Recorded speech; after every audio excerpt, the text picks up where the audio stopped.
partir de, bueno, el próximo lunes nos toca la segunda clase, que es de pruebas de funcionamiento renal, y luego todas las clases del aspecto de especialidad de riñón, que son para el mes entrante. Las clases que están recibiendo ahora son clases que tienen como fin pues orientarlos en términos de lo que significa el estudio de los pacientes. Ya han recibido clases de historia clínica, las nociones que traen ustedes de historia clínica desde que ingresaron a la carrera y que vienen ahora a realmente entrar en juego ya para pues los diagnósticos y la evolución, el desarrollo de problemas y todo lo que tiene que ver con el paciente. Los exámenes de laboratorio son una parte de lo que conlleva la investigación de un paciente. Se dice de que los exámenes de laboratorio muchas veces son diagnósticos, pero también los exámenes de laboratorio son los que sirven para confirmar lo que nosotros estamos pensando. Son como la comprobación de la hipótesis. Ustedes saben que la historia clínica es básicamente un método científico y los exámenes básicamente vienen a ser los que comprueban lo que nosotros ya estamos pensando cuando iniciamos la exploración, la historia clínica del paciente. Vamos a comenzar entonces. Me toca esta vez la clase de hematología y el de pruebas de coagulación. Tenemos que la hematología es el estudio de la sangre, estudio de las células sanguíneas, como también de las pruebas de coagulación. Es un estudio que es bastante rutinario, básicamente todos los pacientes que van a ser estudiados desde el punto de vista de medicina la tienen. Tienen este examen que algunos llaman hematimetría, o también biometría hemática, citometría hemática o hemograma. Este estudio nos va a servir para evaluar los diferentes tipos de células que tiene la sangre. Estas células comprenden varios grupos, entre los cuales tenemos los eritrocitos o glóbulos rojos. Tenemos los leucocitos, que también son llamados los glóbulos blancos. Las plaquetas, también llamadas trombocitos. A su vez, también se estudia el contenido de la hemoglobina y otros parámetros relacionados con la cantidad de la hemoglobina, la cantidad de células, la forma de las células y el contenido que estas células tienen. Sí, estamos escuchándonos, ¿verdad? Sí, doctor. Sí, doctor. Sí, doctor. Muy bien, me alegro. Vamos a empezar entonces a hablar de los glóbulos blancos o leucocitos. Leucos, acuérdense que quiere decir blanco. Y cito, pues célula, por eso glóbulos blancos o células blancas. Esas están principalmente en la sangre y circulan por ella con la función de combatir infecciones o cuerpos extraños. En algunas ocasiones, cuando existen enfermedades de algún tipo inmunológicas, autoinmunes, pueden atacar los tejidos normales del propio cuerpo, como sucede, por ejemplo, con el lupus eritematoso sistémico y otra variedad grande de enfermedades inmunitarias. Autoinmunitarias. Son una parte de las defensas inmunitarias corporales, la parte celular de las defensas corporales. También se le llaman glóbulos blancos, ya que este es el aspecto que tiene al estudio microscópico, como podemos ver en esta microfotografía. Hay diferentes tipos de glóbulos blancos y esto es lo interesante del estudio de diferenciación de este grupo de células. Tenemos entre ellos los polimorfonucleares. Estos abarcan varios grupos, los neutrófilos, los eosinófilos y los basófilos. También tenemos los mononucleares que abarcan los linfocitos y los monocitos. El origen de todas estas formas de leucocitos vienen a partir de la diferenciación que existe de las células madre que están ubicadas en la médula ósea. Aquí estamos viendo pues algunos brotes periféricos, donde estamos viendo, por ejemplo, un basófilo está teñido, un eosinófilo que está teñido por la eosina, y aquí estamos viendo un polimorfo nuclear. Y en este caso estamos viendo los mononucleares. El estudio se realiza para ver las modificaciones de la cantidad de leucocitos que pueda existir en un paciente X. Y esto nos puede orientar al diagnóstico de enfermedades, pudiendo esas ser infecciosas, pudiendo también ser enfermedades inflamatorias, cancerosas, leucócicas y otros procesos. Es por eso que el conteo diferencial de las diferentes células nos puede dar pista para diferenciar y poder posiblemente hasta diagnosticar cuadros de diferentes tipos de enfermedades. Cuando la medición de glóbulos blancos se ven células jóvenes, aparecen los neutrófilos con núcleo en forma de bastón, que también se le llaman callados. Estas son células inmaduras. Estas células, hay a veces en que la infección del paciente es tan severa que no da tiempo a que en la médula se terminen de formar estas células y por eso aparecen con núcleos inmaduros, y eso es lo que le da la forma de bastón. Un aumento del porcentaje de estos glóbulos blancos polimorfonucleares se denomina que existe una desviación a la izquierda, es decir, cuando existe un aumento muy marcado de polimorfonucleares o que exista un incremento de estas células calladas, significa que el paciente puede tener una infección bacteriana aguda bastante severa, que podría ser compatible, por ejemplo, con cuadros de apendicitis, abdomen agudo y algún otro cuadro infeccioso, tal vez a nivel pulmonar, tal vez a nivel de tejidos blandos, cerebro, en cualquier parte del cuerpo, que motiven a la médula a tener una respuesta tan severa que haga que de la médula salgan células blancas inmaduras. Los valores de los leucocitos pueden variar de acuerdo a la edad, y así estamos viendo esta tabla.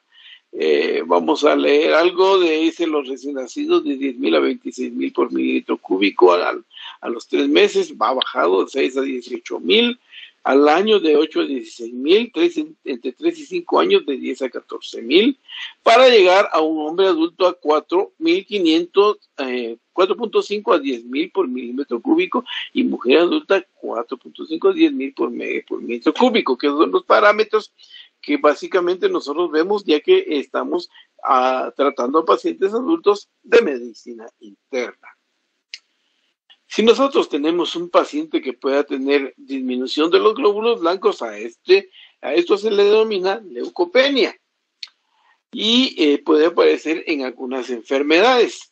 Por ejemplo, en pacientes que tienen un fallo en la médula ósea, que pudiera ser secundaria a tumores, a fibrosis de la médula ósea, a enfermedades de depósito en la médula ósea o a intoxicación. Pudiera ser secundario a enfermedades autoinmunes en las cuales entre los mismos leucocitos pueden haber lesiones, lo cual conlleva a disminución de los glóbulos blancos. De hecho, la leucopenia podría ser un criterio hematológico del lupus eritematoso. Enfermedades de órganos importantes como hígado, riñón, la exposición a radiaciones o también presencia de sustancias citotóxicas. Existen algunos eventos en pacientes que tienen infecciones muy severas, probablemente diseminadas por el organismo, en el cual uno sabe que el paciente está mal, está tóxico, y si uno quiere ver los conteos de glóbulos blancos en estos pacientes que están bastante mal, pudiera ser que los glóbulos blancos que uno esperaría estar altos están bajos. Esto quiere decir que el paciente está sumamente grave, puesto que ya el cuerpo ya no se defiende, al ya no haber producción como debería ser de glóbulos blancos. Si los glóbulos blancos están aumentados, puede verse diferentes lesiones que insulten al organismo.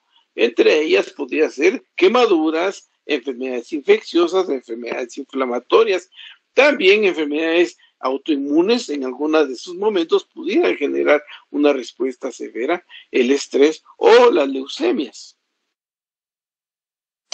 Los medicamentos también podrían alterar el número de los glóbulos blancos, y aquí pues un pequeño resumen de esto. Los que pueden aumentar el número de leucocitos tenemos, por ejemplo, la lopurinol, la epinefrina o adrenalina, la cortisona, el cloroformo, la heparina, la quinina o el triamtereno. y que pueden disminuir el número de leucocitos, los anticonvulsivantes, antibióticos, entre ellos las sulfonaminas, antihistamínicos, antitiroideos, arsenicales, barbitúricos, diuréticos y también las drogas utilizadas en quimioterapia. De la población de los glóbulos blancos, esto nos referimos a la fórmula que puede existir de los porcentajes entre la totalidad de los glóbulos blancos. Esto se denomina fórmula leucocitaria o fórmula de leucocitos. El porcentaje presente de cada tipo de leucocitos en el total de glóbulos blancos. Al ser un porcentaje, al aumentar un grupo de leucocitos, disminuye el otro. Aunque en ocasiones solo existe un aumento o disminución de un tipo concreto, por ello solo el porcentaje ofrece una valoración orientativa.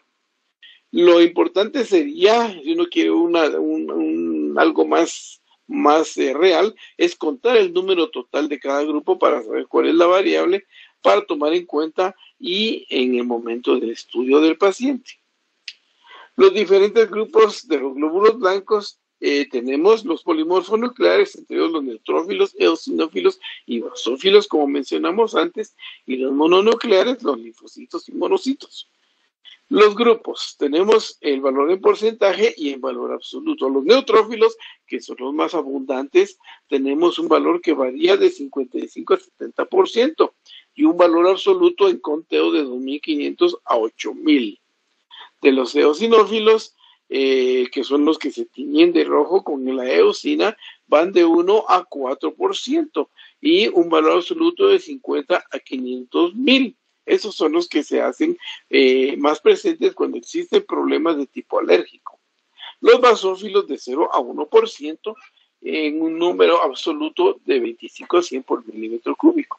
Los linfocitos de 20 a 40%, valor absoluto de 1.000 a 4.000 y monocitos de 2 a 8% de 100 a 7.000 a 700 por milímetro cúbico. Ya sabemos que al ver los porcentajes que vimos anteriormente, encontramos con que los neutrófilos son los más abundantes y numerosos porcentualmente. Y su función principal es la fagocitosis. Las formas inmaduras que aparecen cuando hay estímulos intensos a la médula para su producción se llaman callados, como vimos, o los que también les llaman en bandas, por la forma de su núcleo, que no es un núcleo normal, es un núcleo inmaduro, que suele indicar la existencia de actividad intensa en las defensas contra infecciones de las bacterias. En este caso, pues estamos viendo aquí, este es un neutrófilo con un núcleo normal, aquí vemos un callado. Interesantemente, este cúmulo de células que vemos aquí son las plaquetas. Así es como se miran las plaquetas en un frote periférico. Y lo demás, pues, son eritrocitos. Los eosinófilos se llaman así por el color rojo que aparecen cuando se les aplica la tinción de eosina. Se elevan en ciertas enfermedades causadas por alergia o por infecciones parasitarias, que así mismo están creando reacciones inmunes. En este caso estamos viendo el intenso color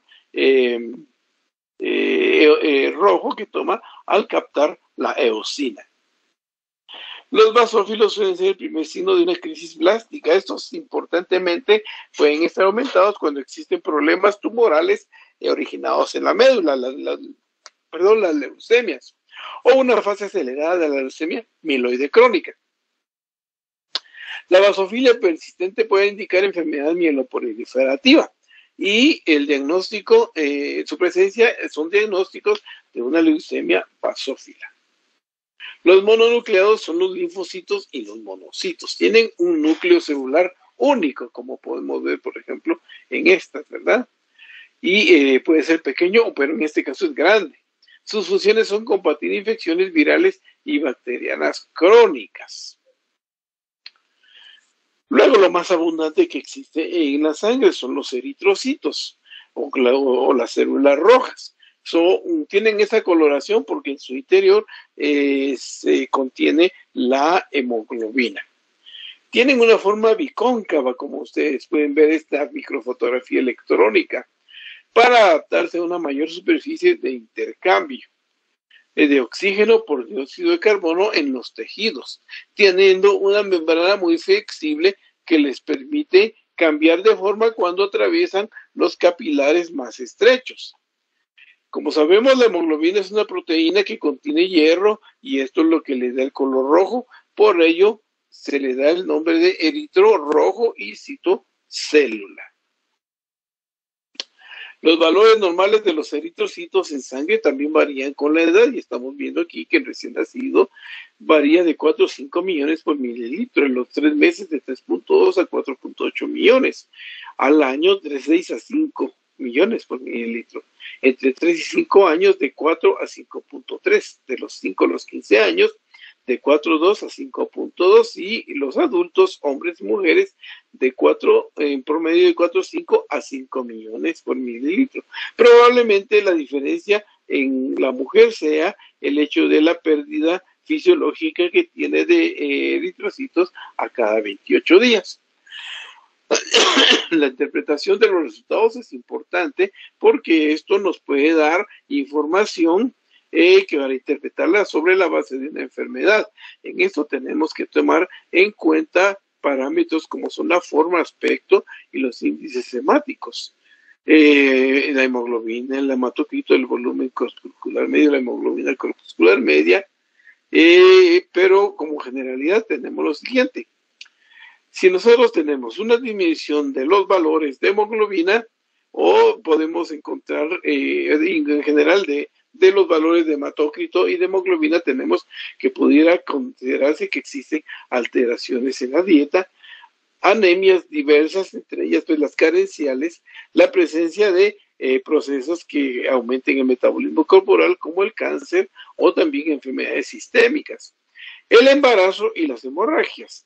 Es de tomar en cuenta que si un paciente tiene anemia, hay que tomar en cuenta si el paciente ingiere adecuadamente su hierro o si la médula produce adecuadamente la cantidad que necesite producir, o si el paciente tiene pérdidas por otro lado, como se basa para todo principio, ¿verdad? Así podría ser que un paciente que tiene un sangrado gastrointestinal esté perdiendo sangre por el intestino y esto motive la anemia, o una paciente que esté embarazada es aumento de las demandas, o un paciente pues que no coma, pues obviamente por falta de nutrientes, de hierro entre ellos, va a tener anemia. Si existen valores aumentados, esto puede ser secundario a algunas patologías. Algunas de ellas, las cardiopatías, las enfermedades pulmonares crónicas, la estancia en gran altitud, como sucede con nosotros que vivimos aquí en Quetzaltenango. Tenemos la hemoglobina más alta que la gente de la costa, por eso los costeños son más pálidos. Y la poliglobulia de diferentes causas, cánceres entre ellos, ¿verdad?, que originan un aumento de los valores de hematócrito, pudiendo ser causantes de poliglobulia. La hemoglobina es la que contiene hierro y otorga el color rojo a la sangre y se encuentra contenida en los glóbulos rojos. Se encarga del transporte de oxígeno de la sangre, que el oxígeno es tomado de los pulmones y repartido por ella a los tejidos. De regreso, se desaloja de oxígeno y toma el CO2, que es el producto del metabolismo, para ser depositado en los pulmones y ser exhalado al exterior. El análisis de la hemoglobina se realiza en un estudio completo de hematimetría con el recuento de glóbulos rojos o hematíes. Los valores normales de hemoglobina varían también con la edad y como vemos aquí una tablita interesante, vemos que los recién nacidos en general tienen unas hemoglobinas bastante altas, que pueden ser de 13,5 hasta 19,5.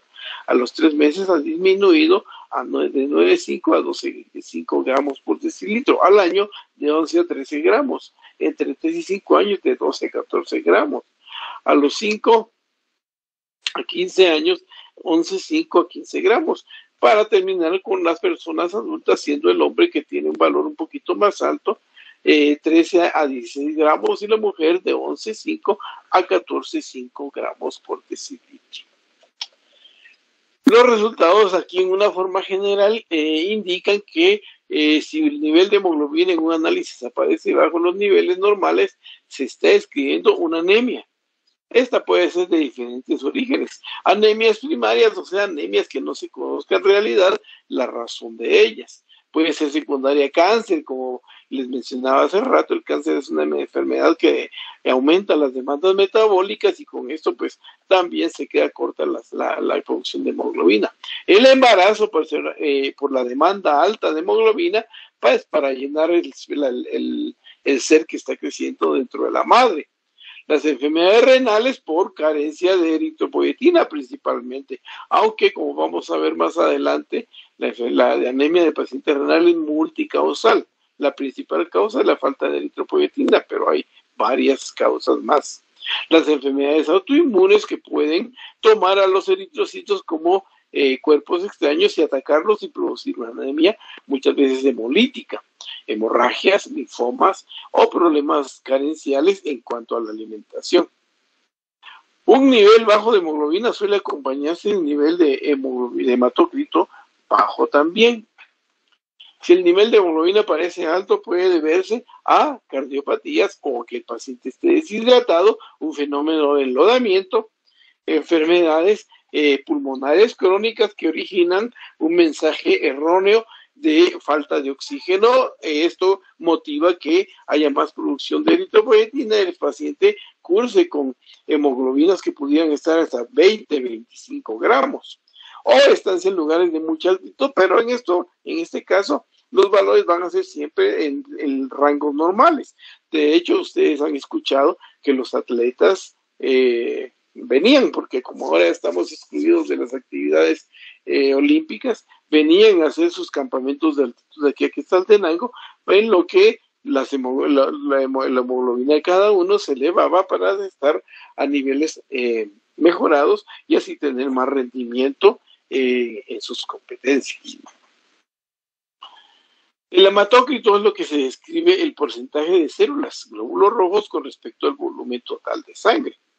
Por lo tanto, se dice que el hematócrito es la relación del volumen de eritrocitos con el volumen de la sangre total.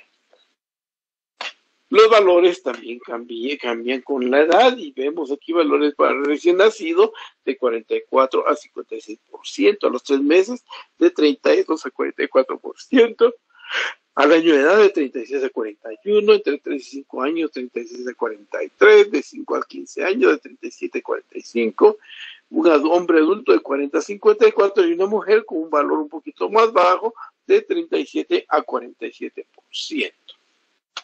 Los resultados indican que si un hematócrito es bajo puede haber anemia o puede haber fallo de la médula ósea por cualquier causa. Puede haber aumento de las demandas por embarazo, hemorragias, prácticamente las mismas causas que se mencionaron cuando hablamos de hemoglobina. La hemólisis, que puede ser la destrucción de glóbulos rojos por una transfusión o, por ejemplo, por una anemia hemolítica que puede ser a causa de el paso de los eritrocitos por los capilares, originando una anemia hemolítica microangiopática, leucemia, problemas de alimentación o enfermedades de la colágena, entre ellas artritis reumatoide. Hablamos de las mismas causas para un índice alto de hematócrito, cardiopatías, deshidratación.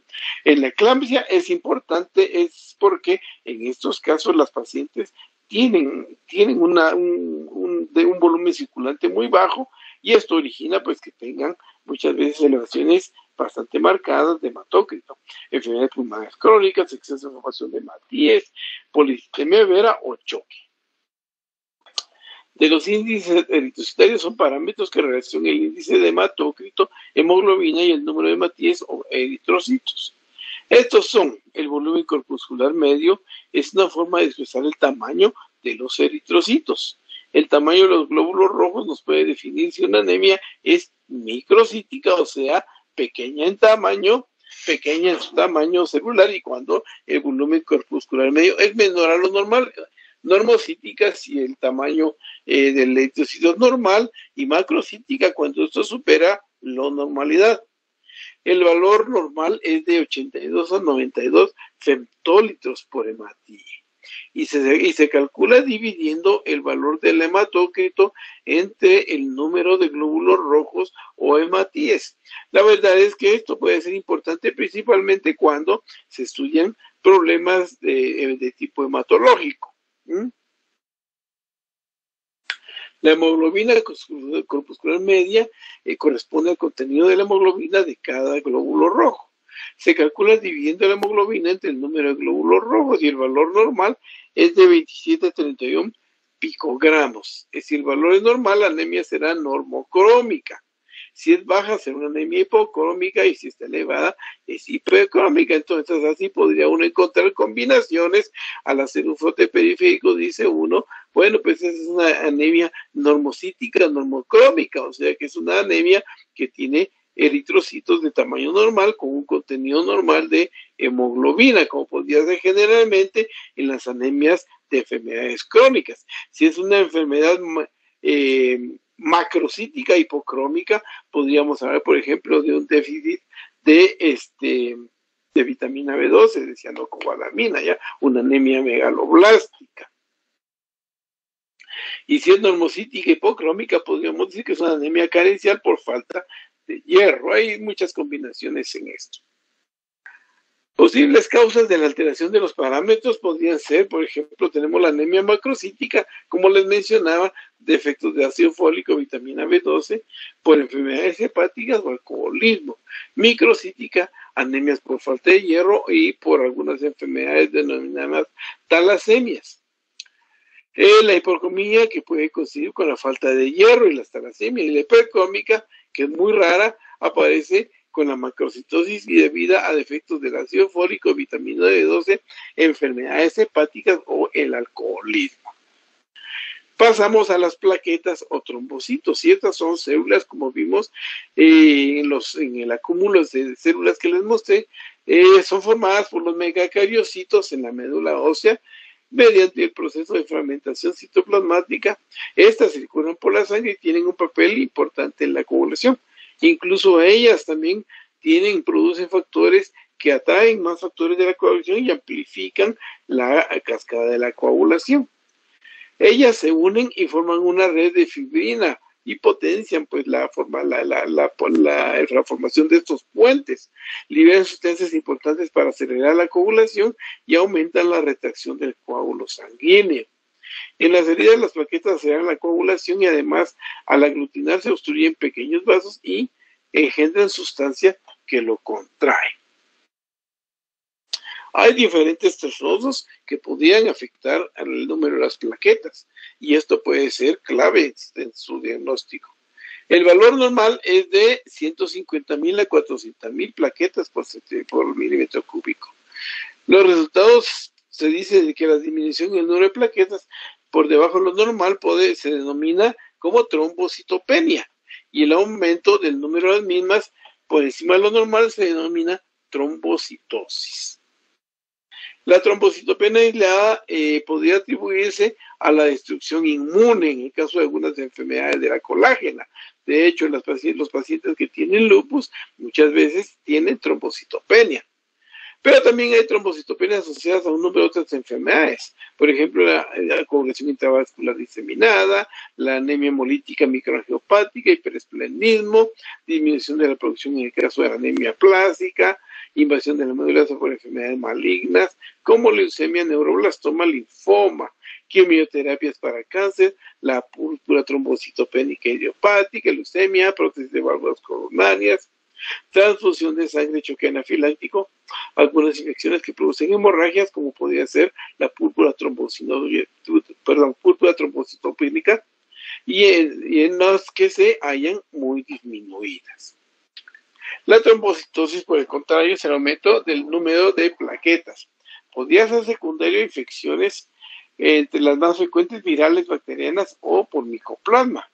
Pero también existen muchas otras enfermedades que se asocian a trombocitosis, por ejemplo, anemia por déficit de hierro, la enfermedad de Kawasaki, síndrome nefrótico, traumatismos, tumores o una trombocitosis primaria.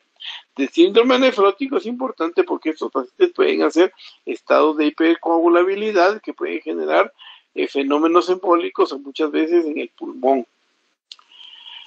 Existen los contadores automáticos de sangre, y en estos ustedes ya los conocerán, solo llevan la muestra de sangre, esos aparatos tienen una pipetilla que absorbe la sangre y minutos después ya nos despliega todos los resultados que nosotros querramos. y así sería más o menos la forma en que se muestra. Ya nos va a dar el número de trocitos, la hemoglobina, el hematócrito, todo lo que nosotros queremos obtener de un estudio de hematología. Muchos también le llamamos a esta una hematología computada, ¿ya? Y básicamente, como les digo, es lo que se obtiene de un aparato como este. Muy bien, no sé si tienen alguna duda.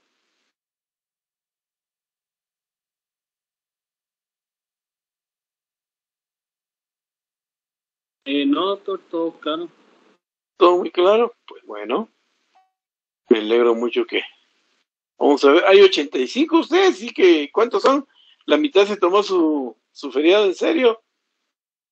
Estos jóvenes sí que de una vez hombres. Bueno, entonces vamos a ver la otra clase. La otra clase se trata de pruebas de coagulación. Sí, diga. Una preguntita. Sí. ¿Por qué los monocitos se elevan en un paciente con dengue? Con dengue. Los monocitos se pueden elevar también en problemas de tipo viral, y el dengue es producido por virus, ¿ya?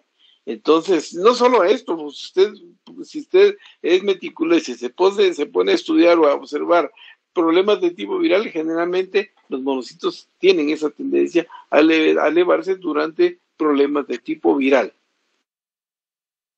Muchas gracias, doctor. Muy bien. ¿Alguna otra duda?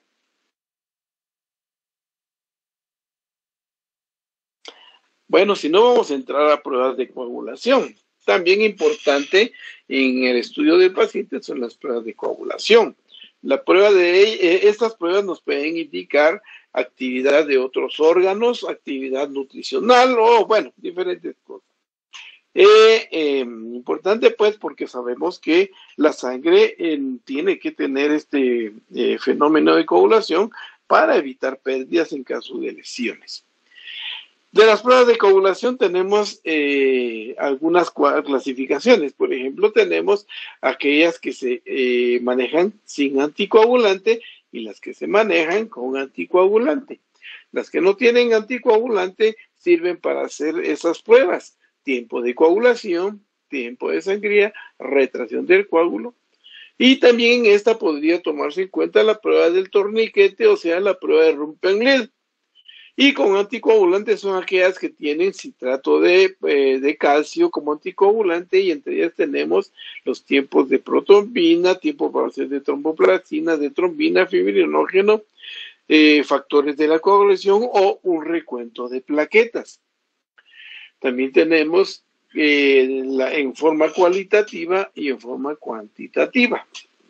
De las pruebas cuantitativas tenemos aquellas que generalmente pueden realizarse en número, como podría ser, por ejemplo, el recuento de plaquetas. Ya sabemos que estas varían de 150 a 400,000.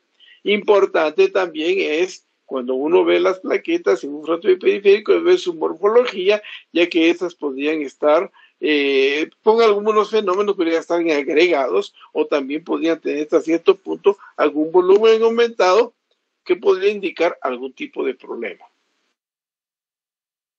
El tiempo de protrombina. Este se denomina el tiempo en segundos que tarda en coagular el plasma citrado, o sea, plasma que tiene el citrato después de la adición de tromboplastina en condición óptima. ¿Qué nos valora el tiempo de protrombina? Valora la vía extrínseca. ¿Se acuerdan de la cascada de la coagulación, que tiene dos vías, la intrínseca y la extrínseca? En este caso, los factores que más se ven afectados con el tiempo de protrombina son los valores de la vía extrínseca, principalmente factores 2, 5, 7 y 10. La actividad se expresa en tiempo o también en INR, que el INR normal es de 1 a 1.2. Ahorita les vamos a tratar de explicar qué es el INR. Este debe ser establecido por el INR debe ser establecido por el laboratorio, y debe tener una diferencia que es puede tener en promedio 3 segundos.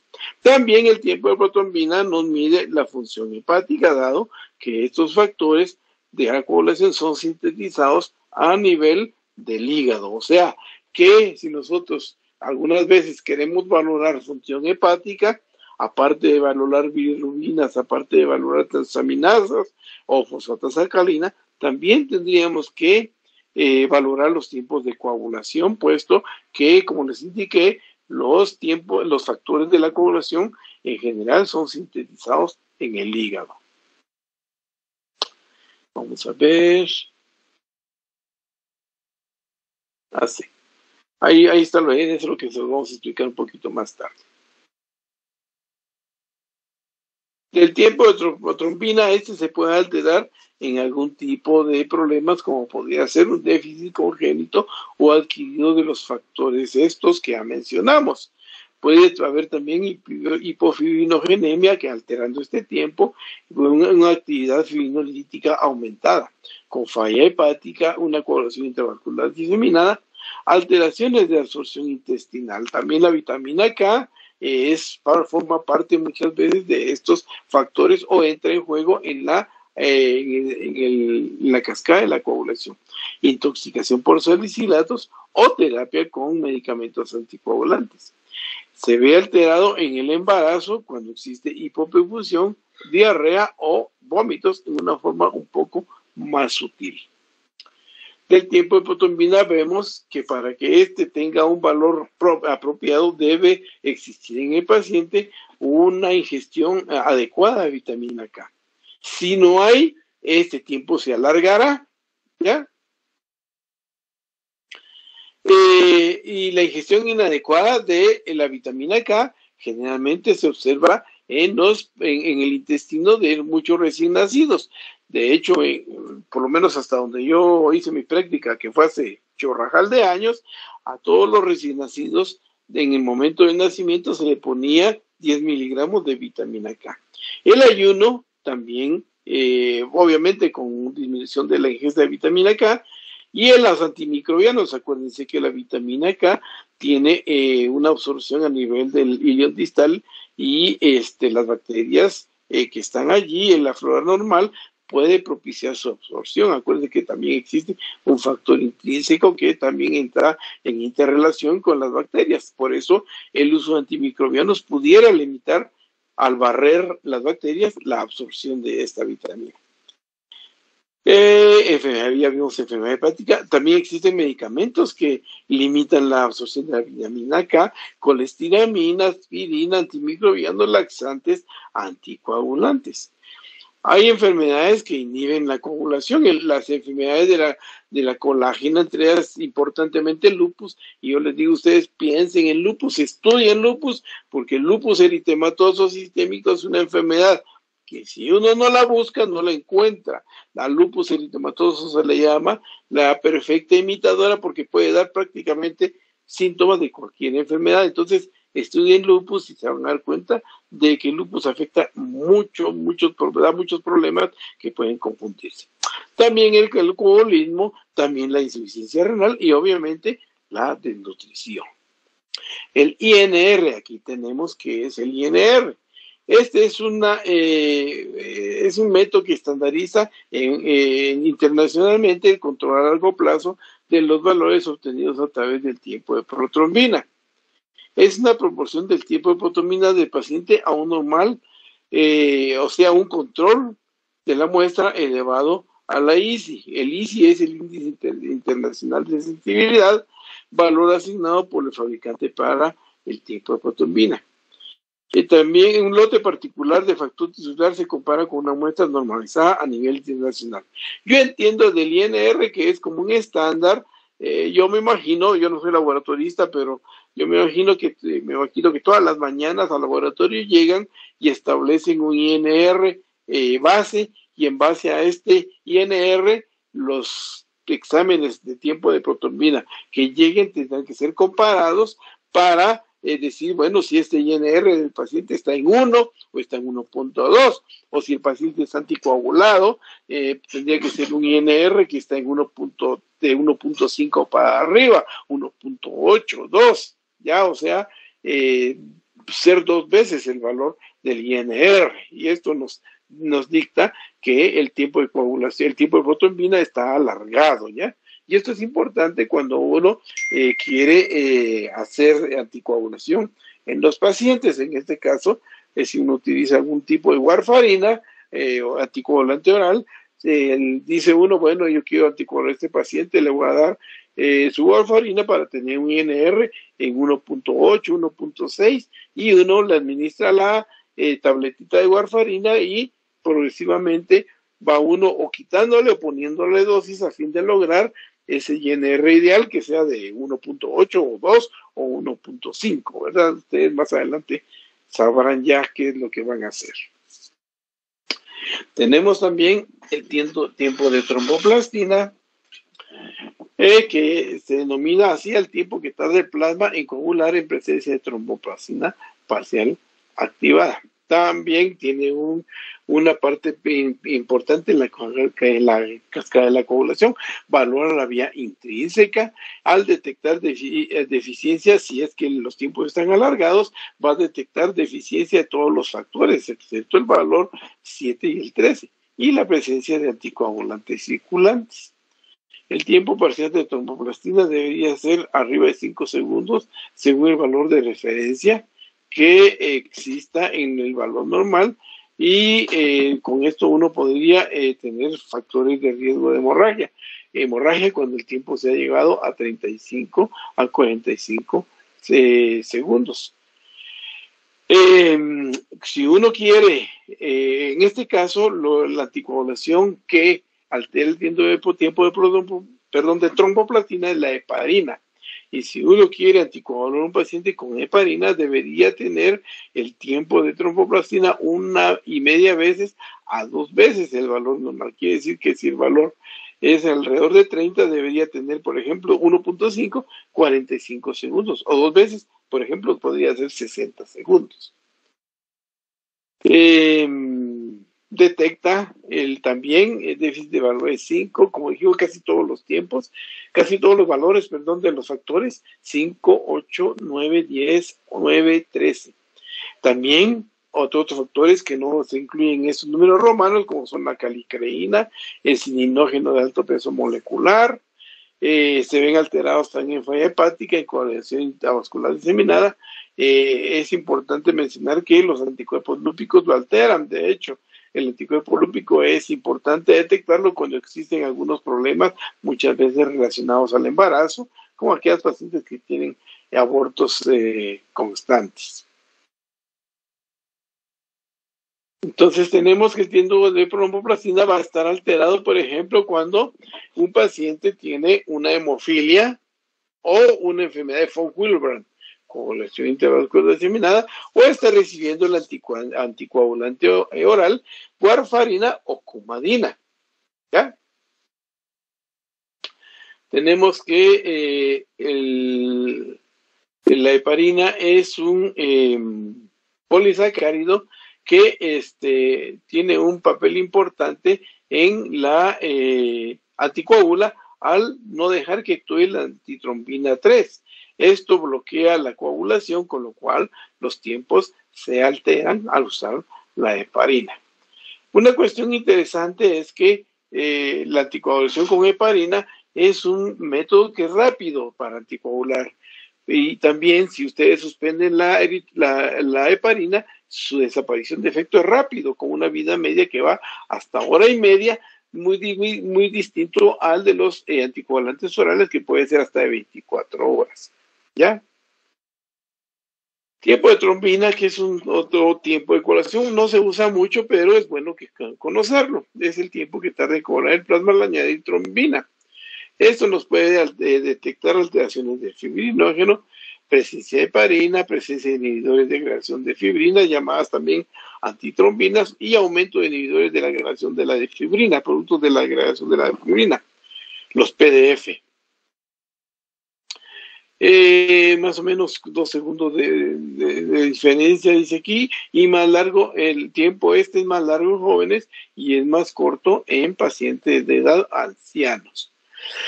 El fibrinógeno es una parte importante, es una proteína importantemente implicada en la coagulación. Esta sí se mide en cantidad y su valor normal es de 200 a 400 miligramos.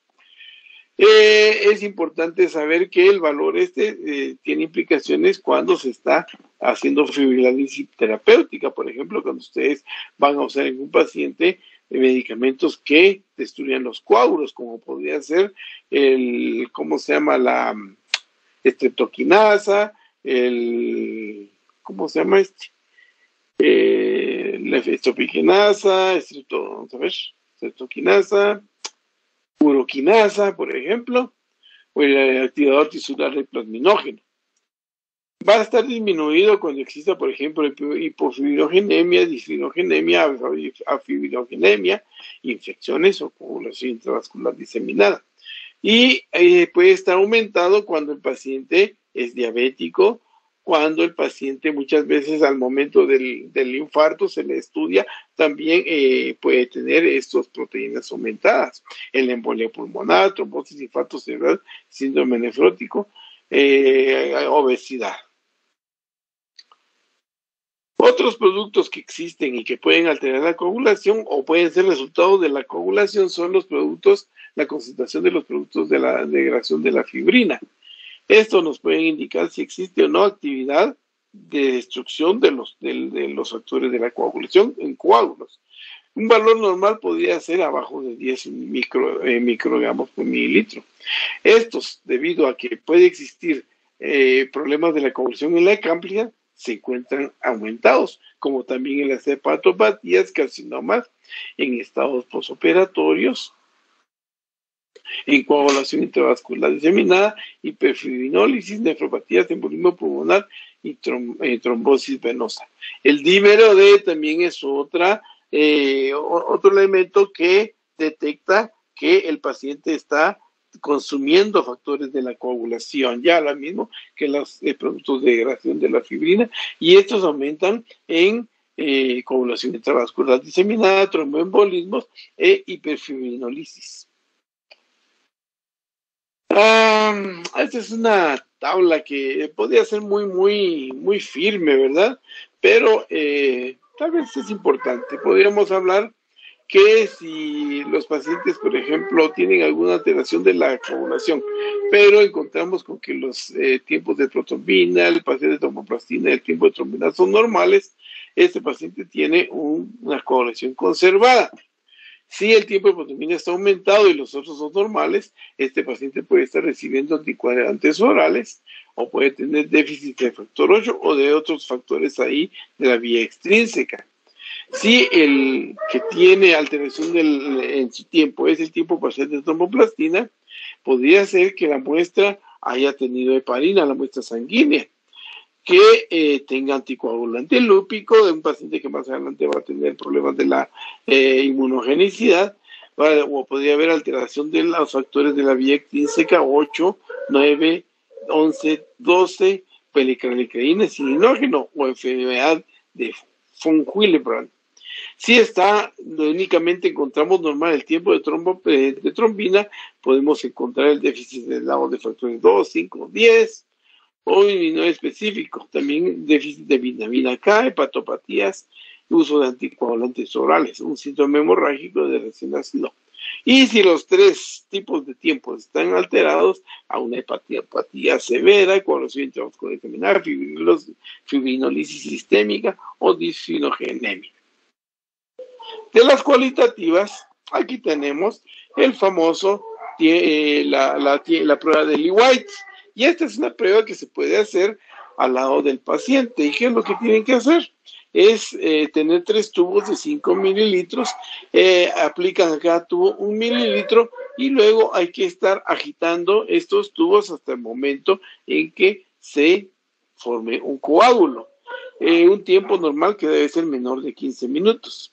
Es usado para determinar tiempo de retracción del coágulo y evalúa también el factor plaquetario y los factores de la coagulación, ¿ya? Evalúa básicamente todos los factores. Puede estar aumentado en hepatopatías principalmente.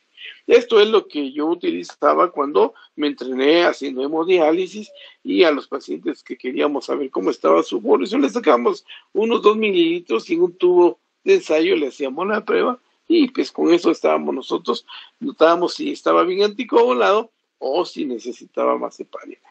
El tiempo de sangría, el método de Duke, es una incisión en el lóbulo auricular de 3 a 4 milímetros, y al que hay que estar secando con papel fieltro cada 30 segundos. Normalmente de 1 a 3 minutos podría formarse ya el coágulo. Si esto no sucede, existe aquí una variedad de problemas que podrían estar relacionados: trombocitopenia, trombopenia, enfermedad de von Willebrand, fibrinogenemia, para hemofilia. Esto nosotros lo hicimos cuando éramos gatos, como ustedes, ¿verdad? Ahora parece que ya no es ese tipo de pruebas que los externos pueden hacer. El tiempo de sangría es el tiempo que tarda en detenerse la hemorragia desde la promoción del daño, y ahí está el método de Ivy, que también es una incisión superficial en la piel del antebrazo de 10 milímetros de largo y 1 milímetro de profundidad, y lo mismo, secar con papel fieltro, un tiempo normal de 3 a 6 minutos, y también con la patología que ya vimos. La función del tiempo de sangría es indicador de una coagulopatía, trombopatía o vasopatía. Un resultado patológico nos podría dar estos nombres: von Willebrand, Jorgen, trombocitopenia, algún tipo de trombocitopenia, trastorno de la función plaquetaria o vasoconstricción incompleta. La otra prueba que también nosotros como externos, como gatúbelos, hicimos fue la prueba de torniquete, o sea, la prueba de Rumpelin, que nos permite ver la fragilidad capilar y también la posibilidad de que exista o no trombocitopenia, ya que las plaquetas pudieran estar bajas. Pues valora la fragilidad capilar, y lo que se hace es que se toma la presión arterial, se hace la presión arterial media, y se tarda más o menos unos 5 minutos el manguito colocado. Luego tendría que aparecer petequias cuando se produce rotura capilar en un área de 1 centímetro, con lo cual es denominado un signo de Rumpelin positivo, y podría ser visto principalmente en aquellos pacientes que tienen un dengue severo. Lo normal es que aparezcan de 0 a 10 petequias. Si aparecen más, pues este paciente está trombocitopénico o tiene una fragilidad capilar muy alterada. Los problemas que podríamos diagnosticar o por lo menos tratar de detectar son trombocitopenia, púrpuras vasculares, y puede ser afectada por la textura de la piel o también por la temperatura. La retracción del coágulo nos mide el número de plaquetas.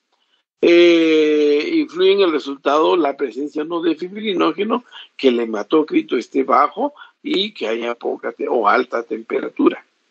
Si el tiempo disminuye, los tiempos se pueden alterar cuando existe trombocitopenia, trombocitopenia, trombocitopatías. Normal de 40 a 60%. Yo no sé, esta prueba no la conozco, pero imagino que en un laboratorio se ha de hacer. La trombastenia de Glassman es una condición hemorrágica hereditaria donde el conteo de plaquetas es normal, pero el tiempo de sangría se encuentra prolongado. Existe una marcada disminución de la retracción del coágulo y agregación y adhesión de plaquetas normales. En la polistemia hay aumento del coágulo y disminución de la retractividad.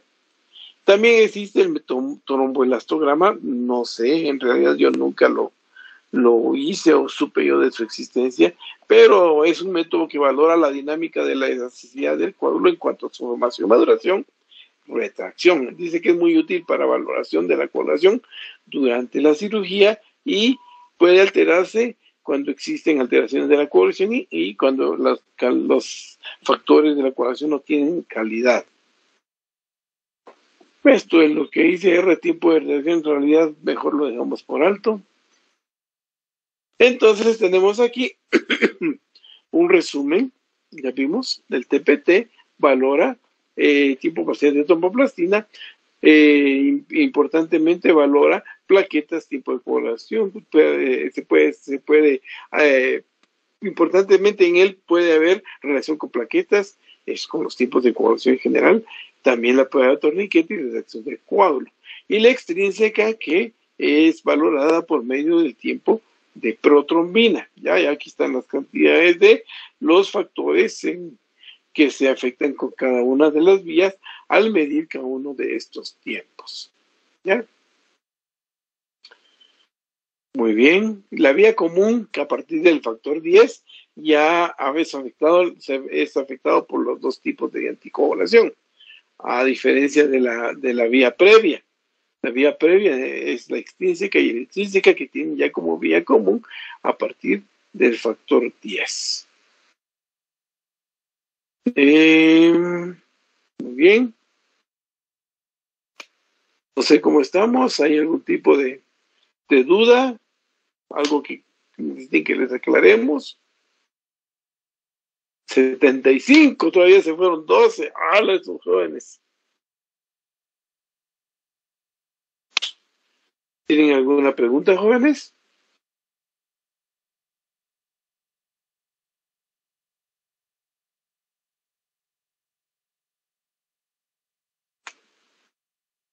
Jóvenes. No, Muy bien. no, Bueno, pues tenemos 5 minutos. no. Si 5 minutos no tenemos nada, entonces la próxima clase va a ser el día lunes. ¿Mm? El día lunes nos toca pruebas de funcionamiento renal. A sus compañeros de los que están en mi grupo de tutoría le pedí favor de que les enviaran ya estas copias. De hecho, ustedes debían haber leído ya todo lo que se tenía que ver con las pruebas de coagulación, con la hematología, y espero que hayan leído por lo menos para el día lunes ya la monografía que escribí de pruebas de función renal. ¿Estamos de acuerdo? Sí, doctor. Sí, doctor. Pero de veras, son todos muy informales ustedes. Va, nos vemos entonces para el día lunes. Muchas gracias por su atención. Espérense un momento. Espérenme un momento. Hay unas cosas interesantes que tengo que hacer. ¿Por qué no me hacen un favor? Abran algunos sus cámaras, porque tengo que echar la de rutina. Permítanme, vamos a ver. Si no, no me van a creer que fueron mis oyentes de clase. Muchas gracias. Vamos a ver ahí a las guapas y a los guapos. Muy bien. Solo déjenme ver. Quiero ver esto porque se me olvidó poner la clase. Vamos a ver esta. Vamos a ver ahí, qué bien. Ahí quédense. Vamos allí. Y vamos a ver la otra. Vamos a ver la otra clase.